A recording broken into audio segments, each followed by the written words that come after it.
Here's the question. Has Vladimir Putin been playing Donald Trump, stringing him along, and making a fool out of him? You be the judge. On June 14th, President Trump had a phone call with Russia's President Putin. When it was over, Trump was optimistic about achieving peace.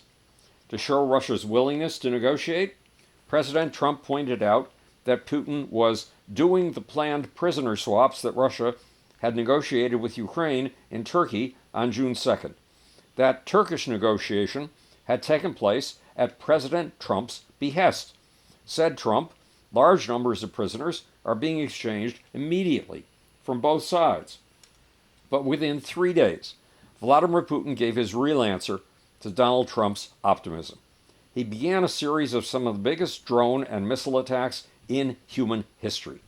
On June 17th, Russia attacked Ukraine with over 472 drones and missiles, an attack that killed 28 people in Ukraine's capital, Kiev. On June 23rd, Russia attacked Ukraine with 368 missiles and drones. On June 24th, 340. On June 27th, 371. And on Wednesday, July 9th, an overwhelming 741. What's more, Russia has a stockpile of 8,000 more drones and missiles just waiting to attack Ukrainian targets. And every single day, Russia is able to manufacture more of these aerial weapons than it uses. How has Vladimir Putin pulled this off? While he was jollying President Trump into a false belief in peace, he was radically retooling his economy, gearing it for permanent war. He built 17 missile and drone factories, including a factory to manufacture upgraded Iranian Shahed drones. Putin employed 1 million workers in his drone, missile, and other military plants. And he made those factories smarter, more automated, cheaper, and faster than any other military machine on the face of this earth. Putin put 7% of his economy into that war machine. The result? An American drone like the Phoenix Ghost costs $50,000 and takes 2 days to make. A Russian drone, like Russia's upgraded Shahed, costs $10,000 less and takes only 3 hours to manufacture. What's more, Russia has something we do not. It has hypersonic missiles, missiles that can travel over 5 times the speed of sound. We, too, have a hypersonic missile, the Dark Eagle, but our military has not put it into mass production.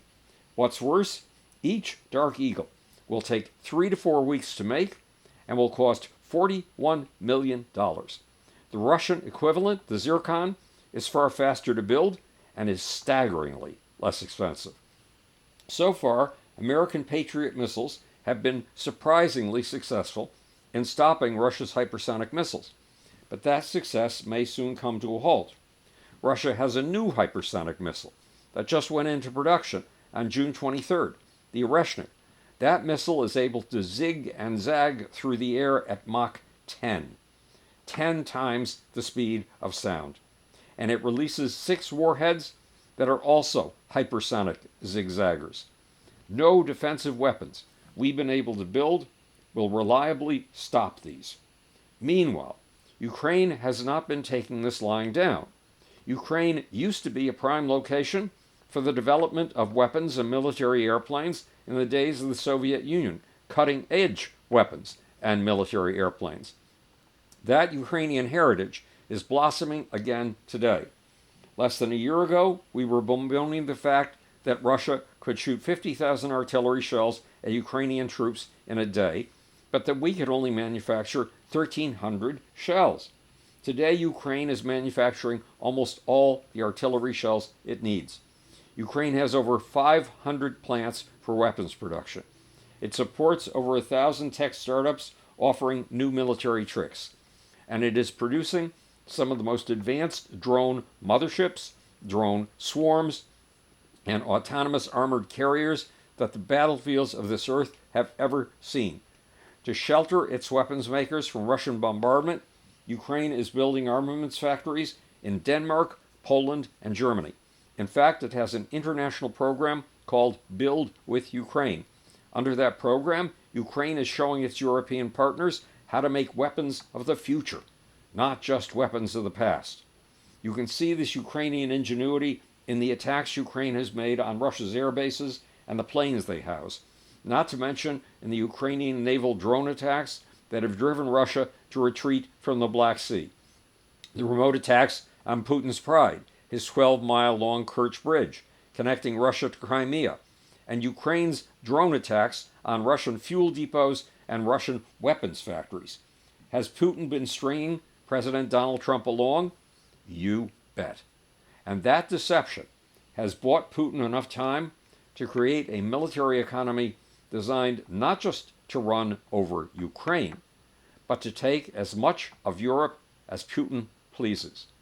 This is Howard Bloom, speaking to you from the future. It's your job and my job to make. Or, want to know why? Ask how.